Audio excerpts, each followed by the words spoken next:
show that video or portions thereof. Well, we all did an open records request, and this is what they offered at the news conference, I believe. And they've said the rest of it is still under investigation, so we can't get the rest of it. So. Okay, so this file, let me explain, is there's far more body cam than you were provided.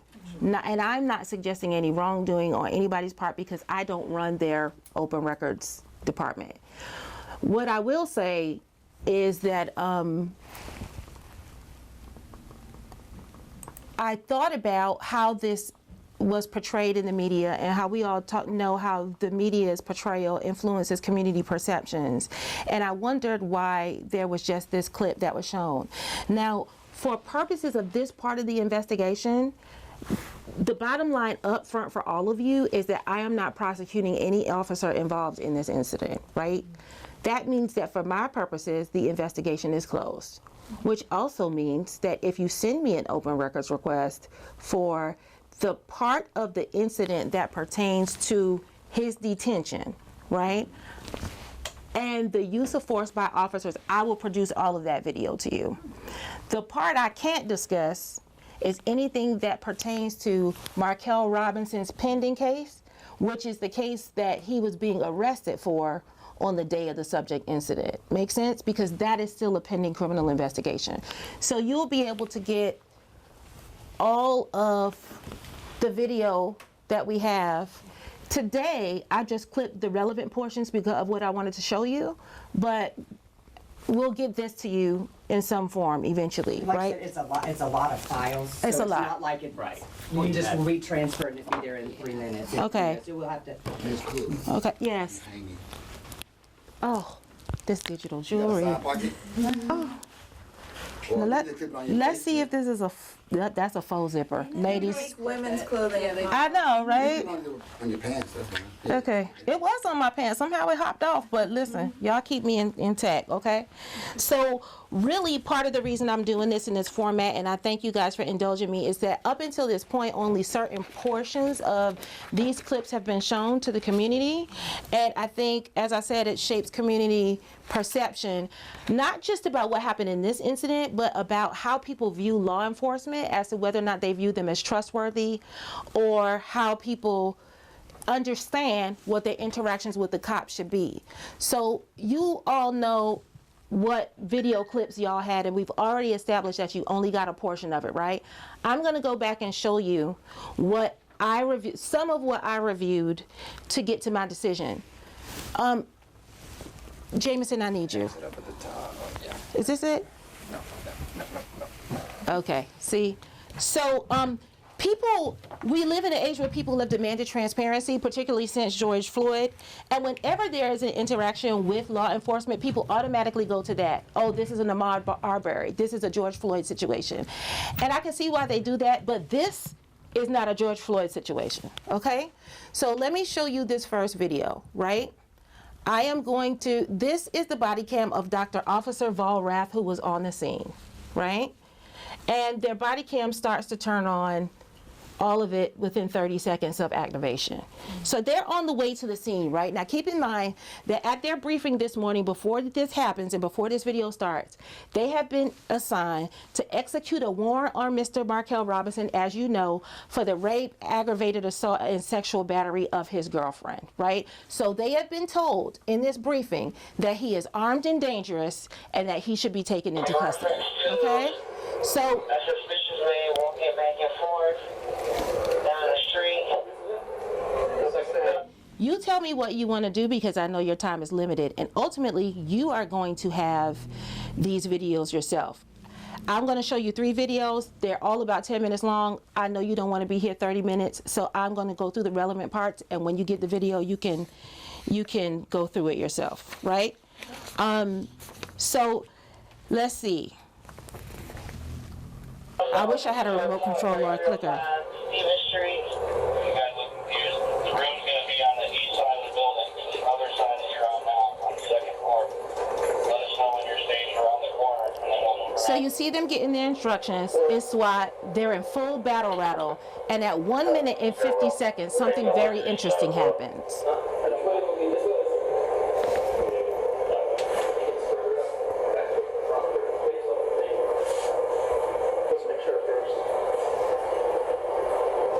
The fact that there are so many of them on the scene also indicates the danger and risk the officers felt in executing this warrant, okay? Because that's not normal.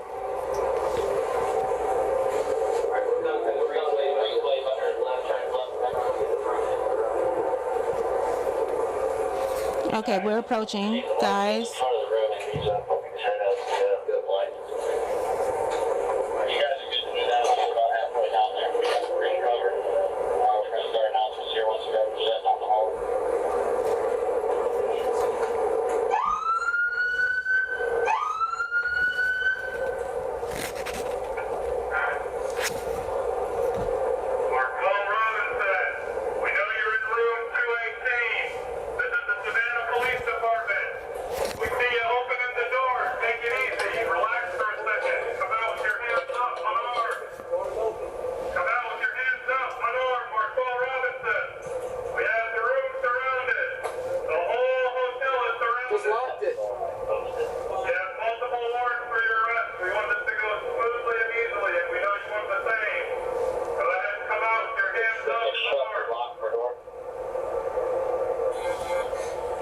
We're going to listen to 3 minutes and 17 seconds.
That's the first taser deployment that does not hit.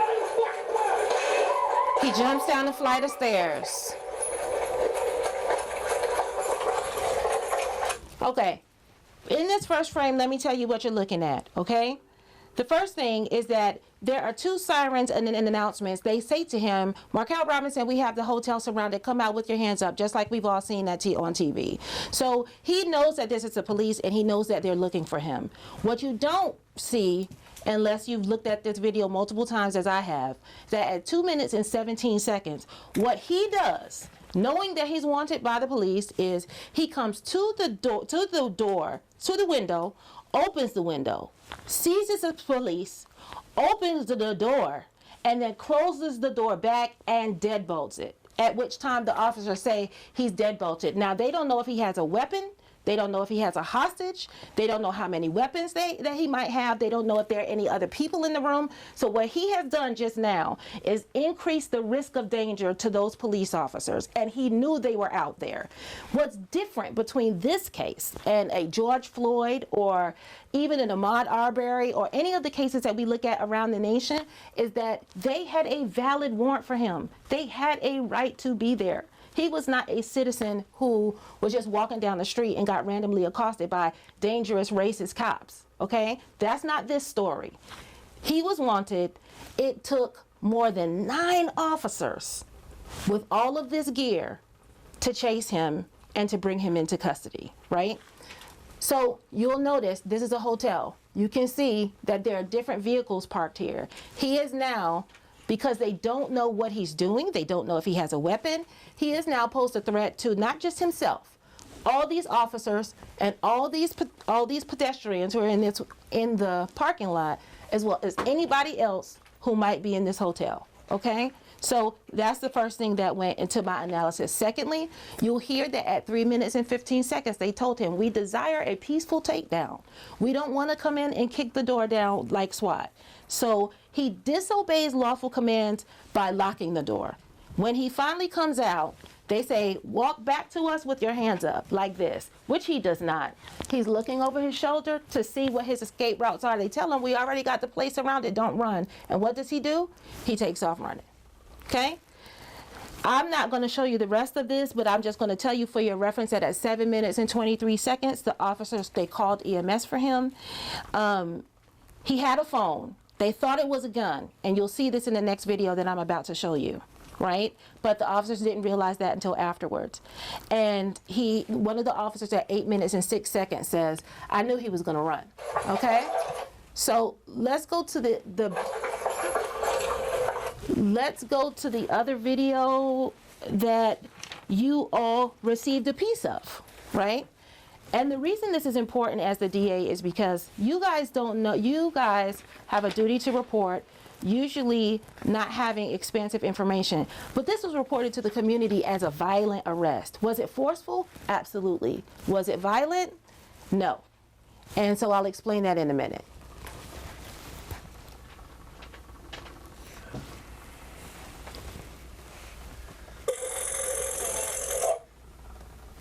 I'm going to walk you through. So this is the video you have, where most of you have where it starts, right? Okay. So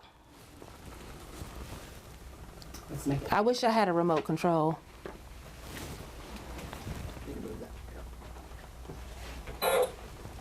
Okay. 30 seconds. Stop moving. You see him. Stop moving! He's disobeying commands. Stop walking! Everybody's in for it. Hey, he's gonna try and run. He's gonna try and run out towards the east or the west side. So he's acknowledged police presence, clearly marked vehicles.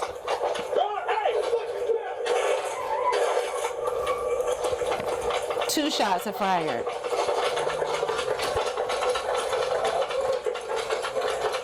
I'm sorry, guys. The significance of the two shots, which I'll explain to you, is that that's an airsoft rifle. It's not designed to kill. It's less than lethal force. But because these officers who are coming around the building can't see around the corner, and they think and have been told he could be armed and dangerous, they hear shots being fired. They don't know if he's fired the shots at one of the other officers. So again, the index of danger is increased now, right? Let's keep going. You're gonna get shot! You're gonna get shot! Reaching in his waistband! Reaching in his Tell me when to waistband! stop. Tell me when to leave. I'll stop.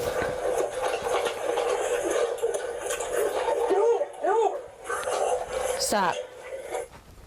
I'm going to put this on slowly. This part is critically important. Reaching in his waistband means he's reaching in his waistband. He likely has a gun, right? They tell him, you're going to get shot. A lawful citizen at that point should say, I'm not going to continue to run, right? What does he do?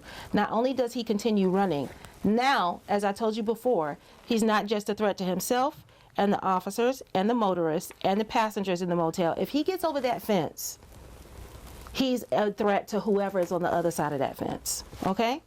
And so let's go back, because I want you to, what most of you saw was the ugly part of this video. Two shots, two punches to the body.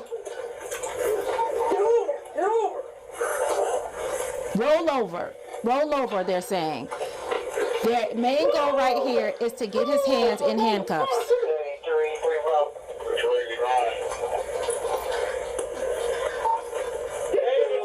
Even at this point, he is not offering compliance, verbal or physical. I'm telling you what I'm looking at, because in addition to before being the DA, it was my job to represent and defend law officers. And even up until this point where they're trying to get his first right arm into custody, into handcuffs. Please do. It is the left hand.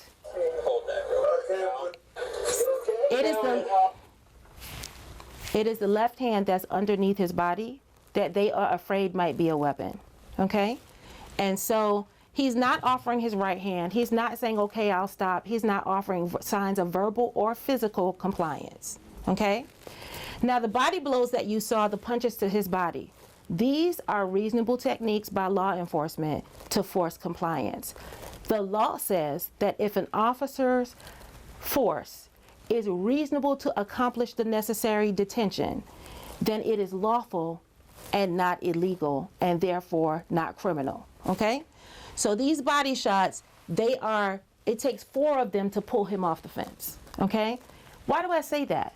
Because in the news, they are putting their whole body weight on him. It's 9 of them. Yes, but when you view this from the perspective of a person who's trained in departmental SOPs and knows what they're looking at, things become different. And this is why we have trials, right? Because jurors can see different things. And so keep going, please.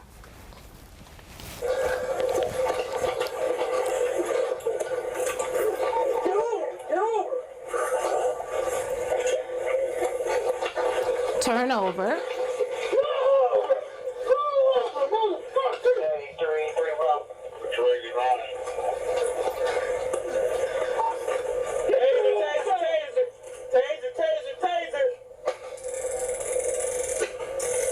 It looks like he's being tased multiple times. He is only being tased once.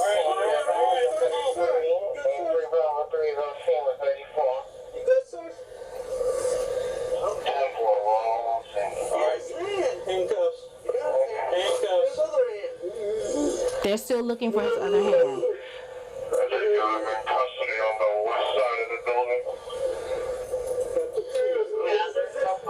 This is hard to watch. What comes next is hard to watch. You're going to see 5 blows to his face by this officer to him on the floor. And you might ask, is that criminal? It is not. Those strikes are intended to accomplish compliance, as ugly and as unfortunate as they might be. Because at this point in the arrest, his left arm is still underneath his body, and officers still suspect that they may have a weapon, that he may have a weapon, which means that until both hands are in handcuffs, he is a danger to them. Okay? Keep going.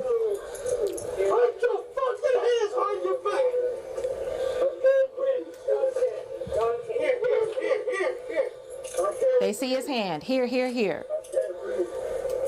Stop resisting. The handcuffs are now secure.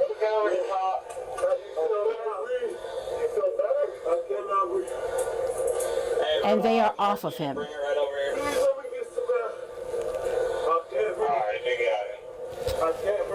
Press pause. One of the things that came out, either not in the media but in social media, he's begging and he's saying, I can't breathe. Please let me get some air. This entire encounter took 9 officers and took place over the course of 30 seconds after a pursuit. What you see is that as soon as the cuffs were on him, they got him up. They called for EMS. They sat him up so that he could breathe. This is not a Derek Chauvin situation, right? The scars to his face do look ugly. Let me explain them to you. Not only are the strikes deemed necessary to accomplish the arrest, but when you push somebody's face on the floor and punch downward, it is the knuckles that causes that splitting in the face and the bleeding. Hear me. I am not saying it's okay. Was it necessary? It absolutely was. Is it criminal? It absolutely isn't, right? And here's the other thing that's really important after this. There are some important details, and if you want to, and if it helps you, I'm glad to give you my second-by-second breakdown of these videos to explain that. I usually don't do that because that's my attorney work product, but clarity and transparency is what I want you to see. So as soon as they identify the other arm, they get him into custody. He says he can't breathe. At 2 minutes and 24 seconds on this video, all officers are off of him and all use of force stops. Okay? That is critical. He's detained now, all use of force stops. So they sit him up. 4 minutes and 4 seconds, he's seated upright. Here's what I noticed when I watched all of these videos, which also went into my decision. I watched the things, I was looking for officer misconduct that would show some signs of malice animus, racial motivation, anything like that, which is why I watched all these videos to the end. None of those officers made any bad comments about him. None of them called him any names. One of them checked the cuts on his face. They also called EMS promptly to give him care. None of them turned their body cameras off. That's interesting, because as the DA, I often get cases and I'm like, what happened to your body cam? Oh, I didn't activate it. And immediately my suspicion goes up. And you can hear them at the end saying, I thought he was shooting at us, which tells you their presence of mind and how they perceive the incident to be going down. That's at 7 minutes and 3 seconds. 7 minutes and 23 seconds. I thought he had a gun down there. 7 minutes and 51 seconds. We finally got him. So I want to make clear that these are not the only 2 videos that I reviewed. I want you all to understand that I reviewed all the videos, all of the reports. I reviewed and researched the law in Georgia about these kinds of things, of course, and took all of the prepared reports into consideration. And that is how I ended up reaching my decision. How many body cams were there? At least 4. There was body cam from Contreras, Volrath, Giem, I don't know if I'm pronouncing that right, Giem, and Contreras, Volrath, Giem, and Hensley. Okay, so all of them catch different angles of virtually the same thing, which I've showed you now in full. Okay, and like I said, I've watched these to the end. So I don't know either of these parts. I don't know any of these officers. I don't know the accused. I don't. My job is to be objective, to call balls and strikes, and to determine what the law is. And that's what I did in this case. So let's play devil's advocate and say you have 9 officers on the scene and 4 or 5 at least on top of him at the time. And make it clear, I'm not saying somebody should have been criminally charged in this case, but I'm going to play devil's advocate from the public side of things. Please do. You have 5 people on top of him, yet they are still striking him. They are still physically in control of him with 5 people. It shouldn't take 5 people to take one man down and have him on the ground and do the damage, if you would like to call it, at that point. I won't call it damage, but I do understand the question. As a prosecutor, I would say, why did it take that many people to take one person down when they were aware that the police were looking for them and had a warrant for them? Now, it took 4 of them to pull him off the fence. I think that says a lot.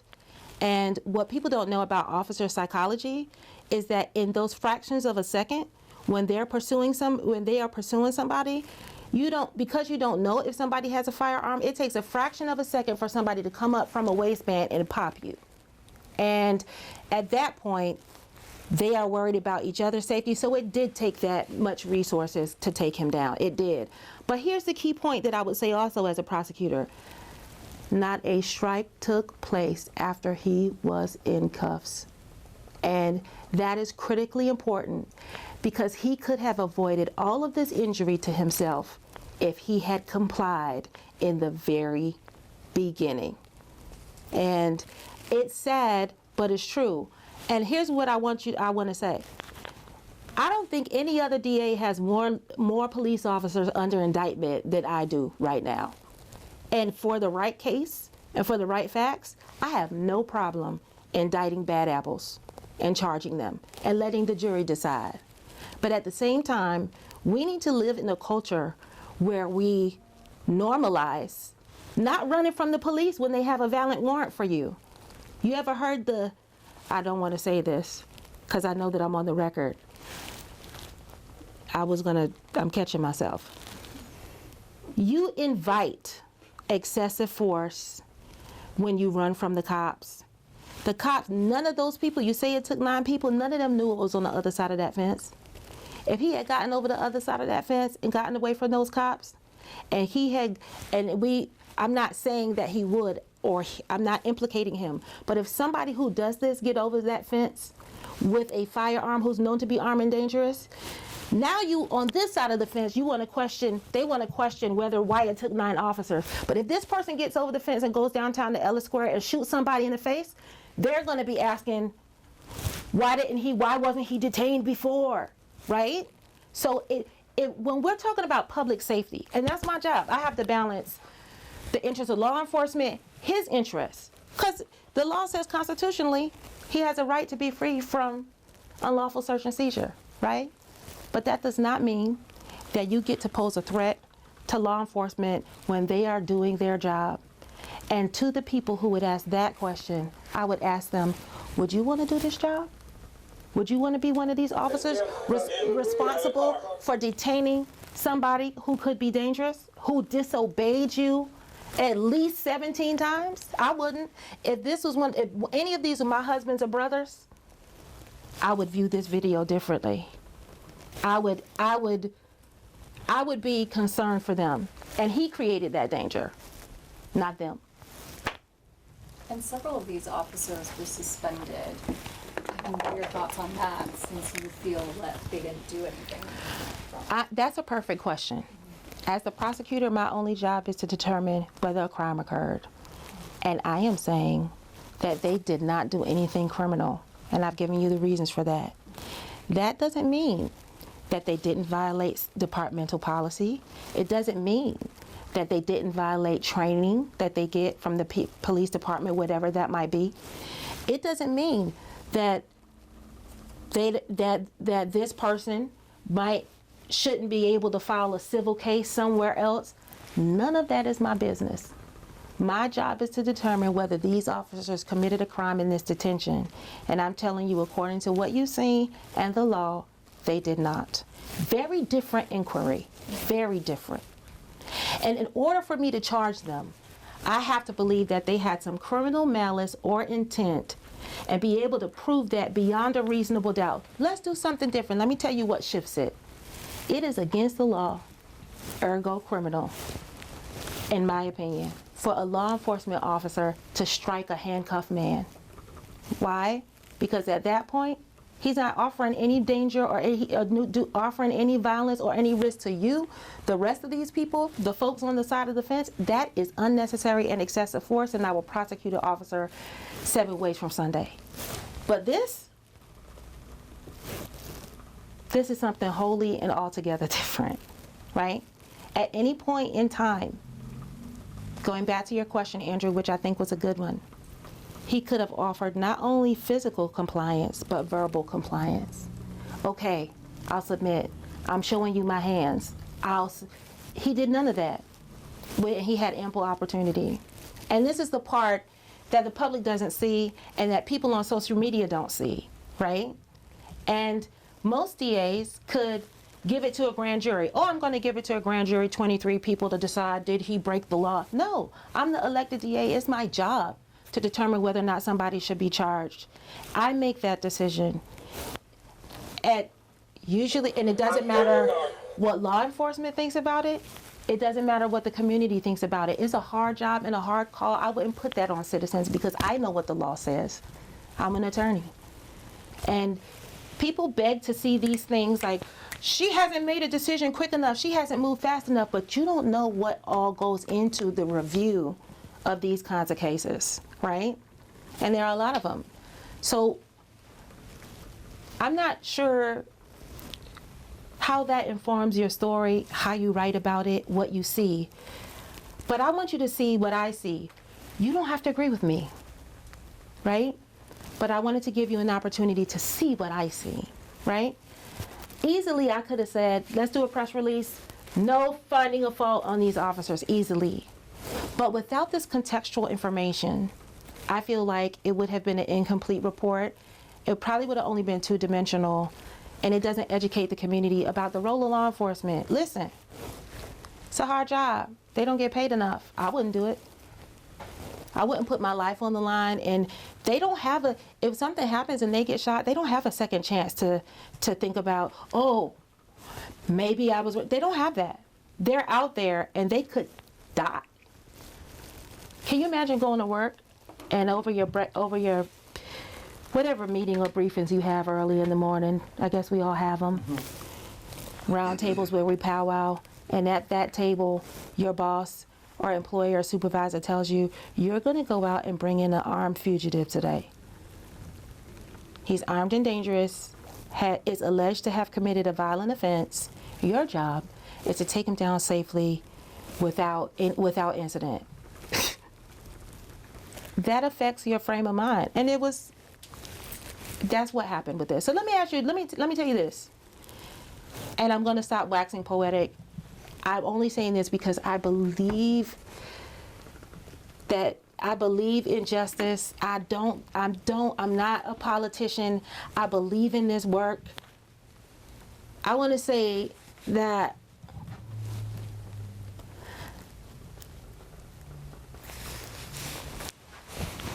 justice is about determining right outcomes. And there are bad apples. And when they exist, you need to prosecute them. But when officers behave well, we should say so. And that's my job. That's all I want to say. I'll let you ask whatever questions you have, but I'm open.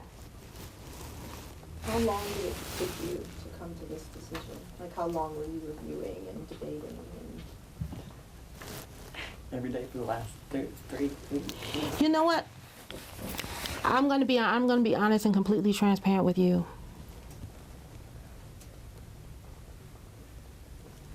This incident came to my attention because somebody dropped me an anonymous letter in a manila envelope at my house. Good God. And I wish I had it because it wasn't signed. And I got that letter, it's June. I probably got that letter in February. And I didn't know what to do with it because I was thinking, this incident happened in July. Why am I just hearing about it? How will I even investigate it? And the letter did not even contain the names of the officers involved. It just said that he was taken into custody, and the first thing I did was look up his booking photo and saw his face was busted up. And I said, how did that happen? Right? And I started my investigation then. I will tell you, without throwing shots at anybody, that it was very hard for me to determine whether or not an IA file investigation had been done, for me to get a copy of that IA investigation, because initially I was told by SPD that I needed to send them a subpoena if I wanted to investigate misconduct of one of their law officers. And it was, nobody should have to jump through this many hoops. The district attorney should not have to jump through this many hoops. And my question is, who at the city knew this? Sometimes we want to blame people. It's the officer's fault. It's his fault.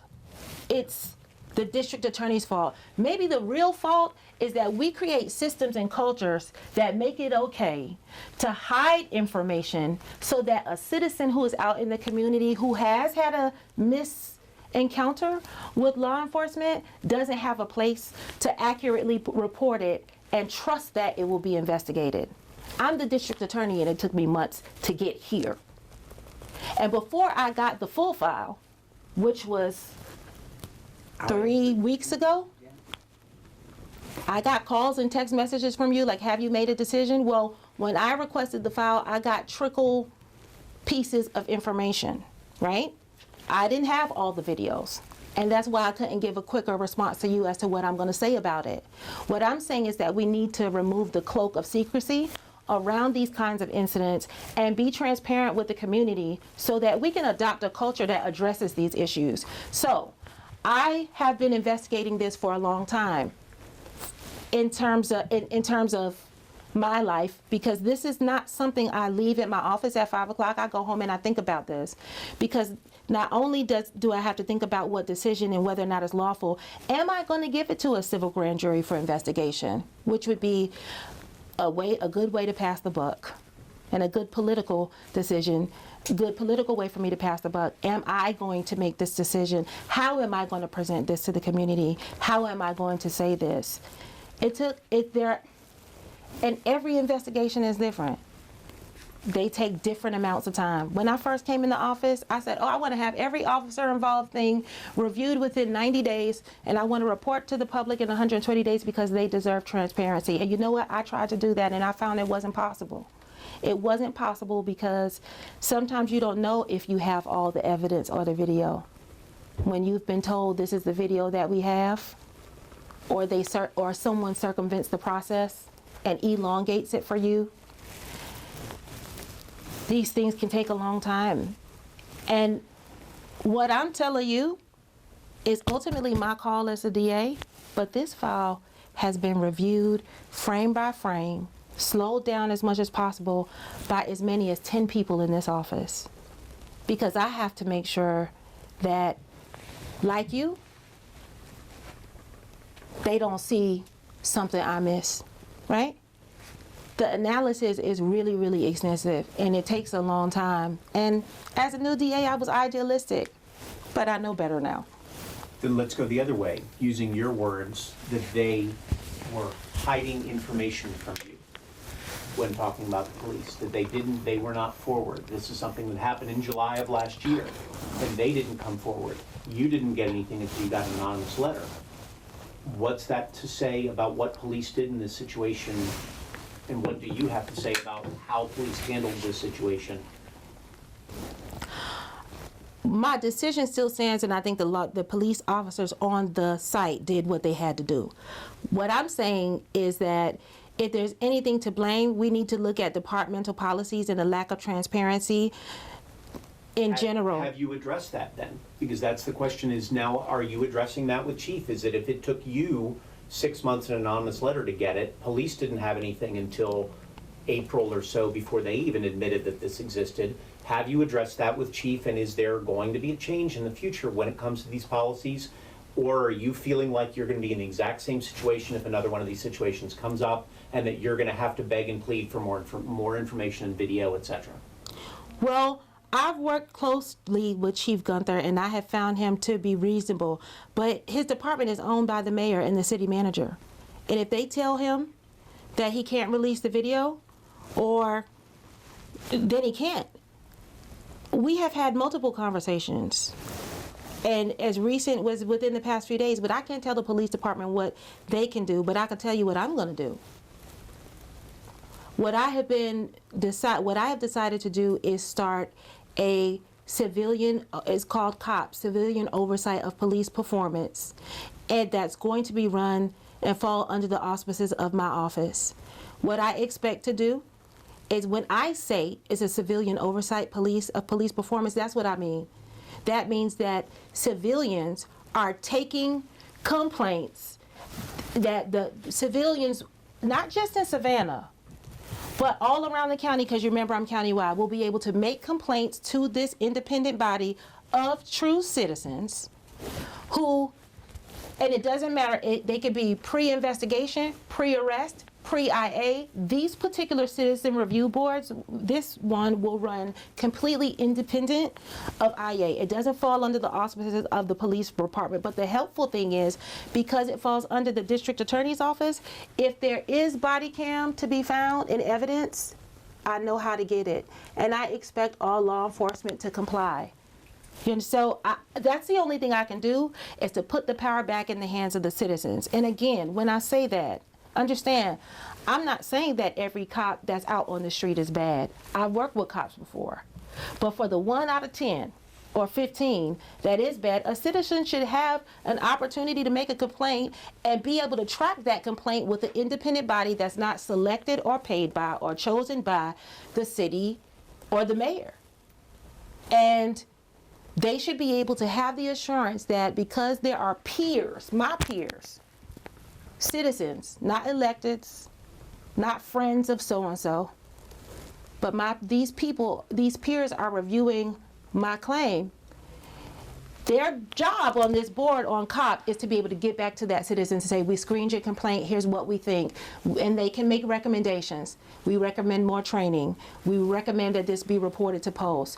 We recommend that that the GBI do an investigation. We recommend that the DA present a criminal case to the grand jury, right? That's the best way to do it. The best way to do it. And even though it falls under my office as the DA, I don't have a voting member. I'm not a voting member of that board. They'd be independent. So that's what I'm offering to the citizens, not for any political purpose, not to be competitive with the mayor or anything that he proposes, but because I'm a countywide officer. I recognize that there are citizens in Chatham County who do not live in the city of Savannah, and they should have an equal voice to be able to make complaints if they have an issue with law enforcement, but it also allows citizens to make commendations, right? I had a good experience with Officer Friendly. He treated me well, she treated me well. And then that's something that can also be publicized. And so we're putting the hands back putting the power back in the hands of the citizens. And that's the only thing that I can think of, because I don't control the police department. The mayor and the city manager do. Well, let me go back to that then. You said out loud just a few minutes ago, just a moment ago, you said the police, you've had a good relationship with Chief Gunther, but you said the mayor and the city manager control the police department, and then you said they decide when to release this video. Did you ask the mayor, did you ask the city manager, or do you believe the mayor or city manager blocked you from seeing this video in a timely manner? That's a tricky question, Andrew, because I am saying that it took much longer for me to get these videos than it should have as the district attorney of Chatham County. And I am saying that, I'm saying just that I believe that our efforts, I was told as a district attorney to issue a subpoena to get the records. Completely preposterous. Who told you that? The Savannah Police Department. That'd be Neil or Chief Gunther, if you are willing to say. I would have to ask my deputy district attorney, Brian DeBlasis, who is out, because it's his job to get the videos. They were not produced timely. You've heard me say this before. In the Ashley Wood case, the records were not produced timely. And I understand, because let me say this, Andrew, I'm not saying that there are bad actors, because I like to give people the benefit of the doubt. You have to understand that on the police side and on the city side, they have a different process. They have a appeal board, personnel issues, and there are multiple reasons why they might be slow to provide that information. I don't work for them. I don't know, but I know that as the district attorney, when I demand to get records about law enforcement, if you want me to prosecute your cases, you're gonna have to give me the evidence that I asked for. And there should not be any stalling or obstruction. Did you call the mayor? Did you call the city manager and ask for this video and say, you need to release this video, or I would like a copy of this video? And what did they say to you if you went there? I'm telling you that my chief, Brian DeBlasis, I gave him express instructions to contact the police department. I did call Chief Lenny Gunther, and I did ask him for the videos. I did ask him for the file. And I did not get it immediately. I'm not trying to throw Gunther under the bus, because he has been cooperative with my office to the extent that he can be. But he is appointed and directed and controlled by the city. He doesn't work for the DA, right? So I've tried to answer your question as best as possible. Yes, we asked for it. Did I call? I had a conversation with Chief Gunther about it. Yes, I did. I told him that I wanted the records. Yes, I did. Chief DeBlasis asked for the records from the department. Yes, he did. And what the message that he got back, instead of records, we got back a message that said, file a subpoena. And I'm pretty sure that came from the city's PIO, or Mr. Peacock, the department's PIO. I just trickled down and then released The department's PIO.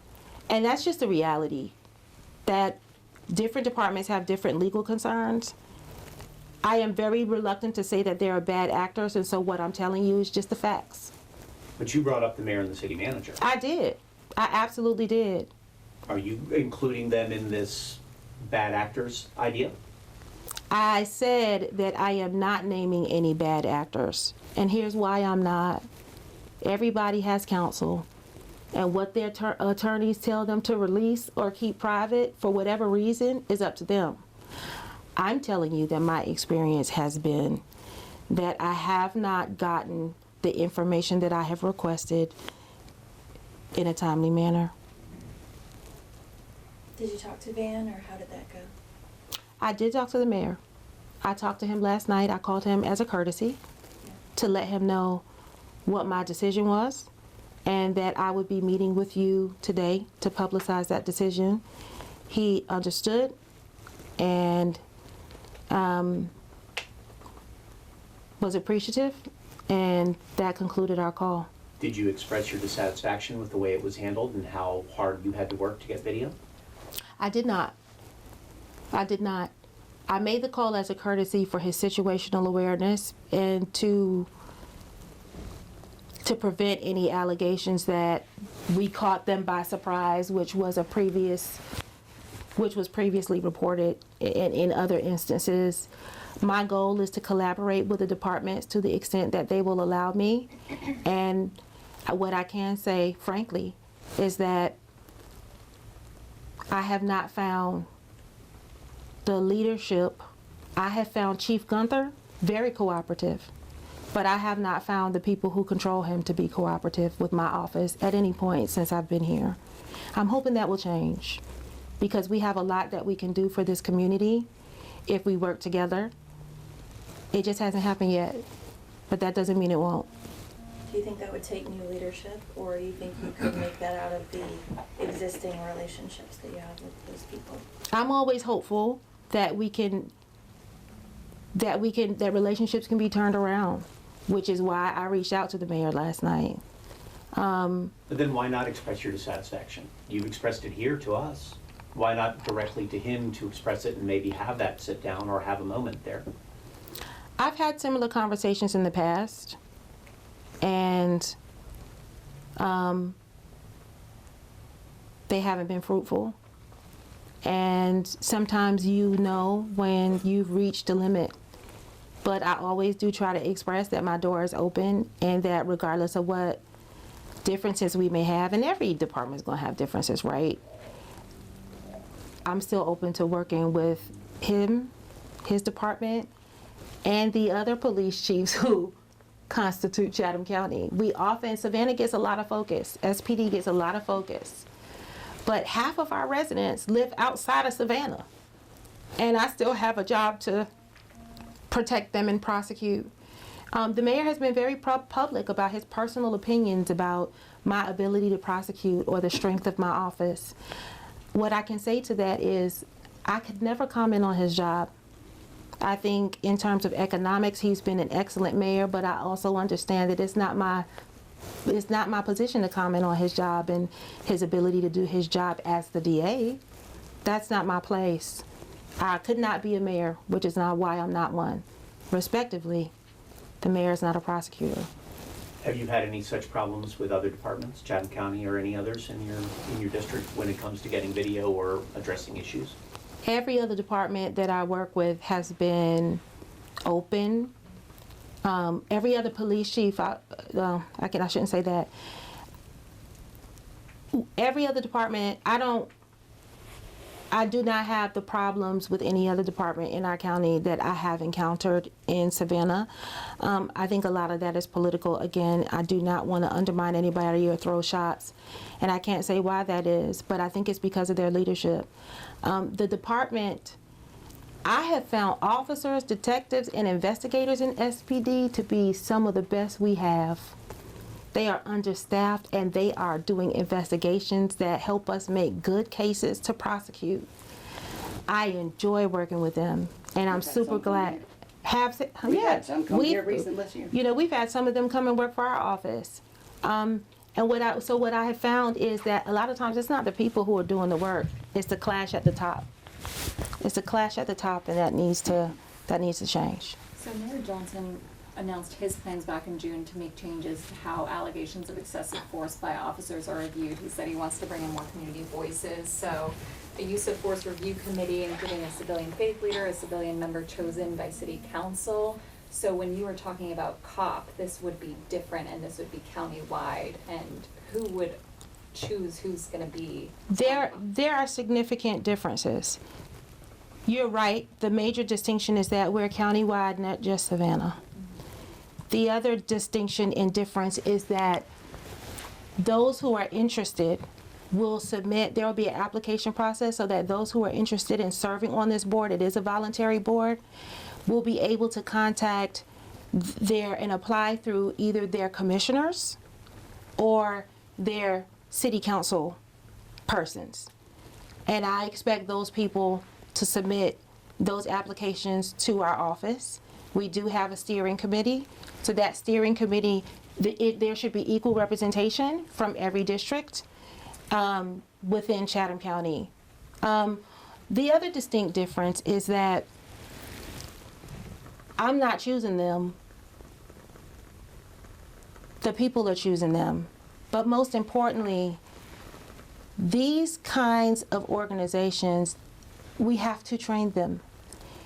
Our bylaws for this organization have been drafted and shared with a group named Nicole, which is the National Association of Citizen Oversight of Law Enforcement.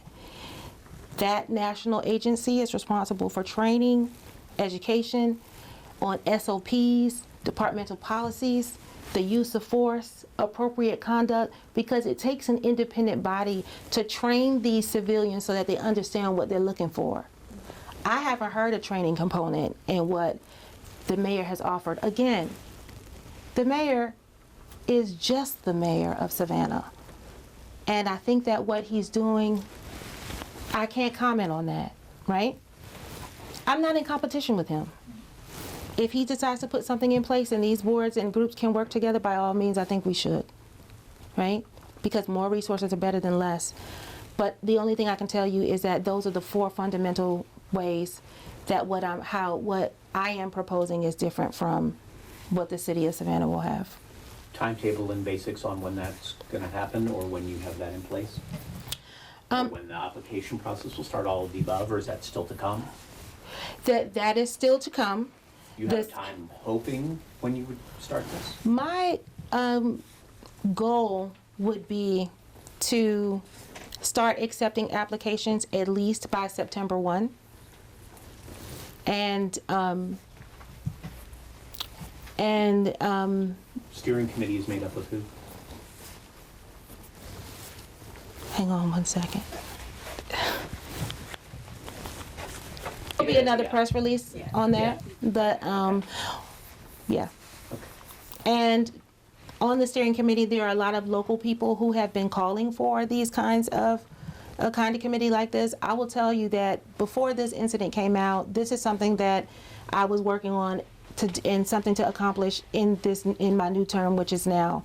And part of the reason for that is because a lot of times you would be surprised that I don't hear about these kinds of incidents and other citizens' complaints like it through the office. Somebody messages me on Facebook, or I hear that there's Facebook traffic about something that happened, or I see, like the incident that happened with the mother and the son in the parking lot recently.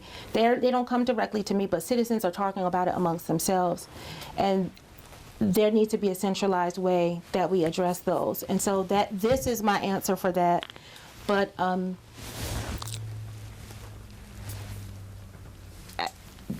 you know better, you do better. And it's just my hope that the community will be behind it and that it'll do some good.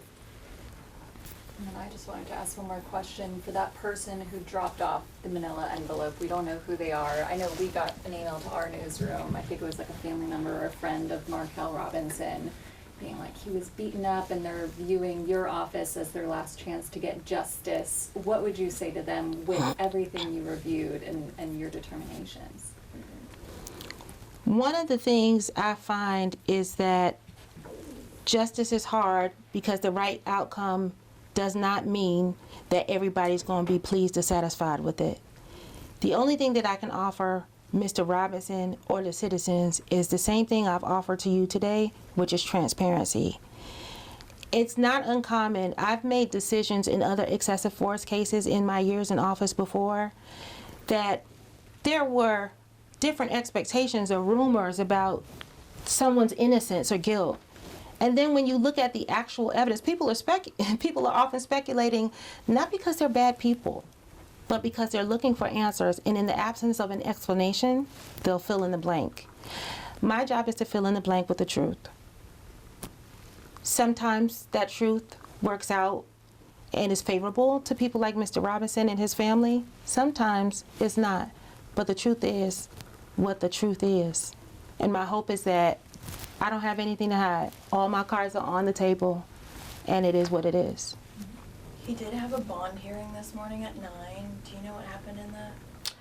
I don't, and because I didn't cover it, Yeah. but I don't have an answer on that. But I'm sure that Kathy will get you the answer. Was the bond hearing in relation to this This. incident or the, Yeah. Yeah, it was just said virtual chambers, 9 a.m.